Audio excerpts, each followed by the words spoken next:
చిక్కటి పెరుగుని బాగా బీట్ చేసేసుకొని ఇందులోకి ఉప్పు, కారం, పసుపు, అలాగే ధనియాల పౌడరు, జీలకర్ర పొడి, గరం మసాలా, బిర్యానీ మసాలా యాడ్ చేసేసుకొని అల్లం వెల్లుల్లి పేస్టు,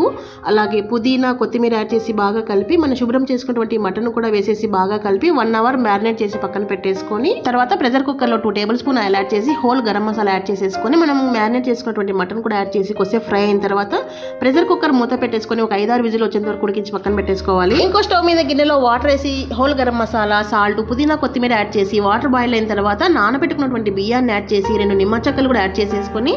బియ్యం 80% ఉడికిన తర్వాత వార్ చేసుకొని పక్కన పెట్టేసుకోవాలి. కుక్కర్ ప్రెషర్ పోయిన తర్వాత మూత తీసి అంతా ఒకసారి బాగా మిక్స్ చేసి ఫ్రైడ్ ఆనియన్స్, పుదీనా, కొత్తిమీర, మనం ఉడికించుకున్నటువంటి అన్నాన్ని పైన కూడా మళ్ళీ పుదీనా, కొత్తిమీర, ఫ్రైడ్ ఆనియన్స్, కొద్దిగా గరం మసాలా, నెయ్యి యాడ్ చేసి పైన బరువు పెట్టేసి మీడియం ఫ్లేమ్లో 10 నిమిషాలు, లో ఫ్లేమ్లో 10 నిమిషాలు ఉడికించుకుంటూ ఎంతో టేస్టీగా ఉండేటువంటి మటన్ దమ్ బిర్యానీ రెడీ. చూస్తుంటేనే మీకు నచ్చేస్తుంది కదా. Like, share, subscribe.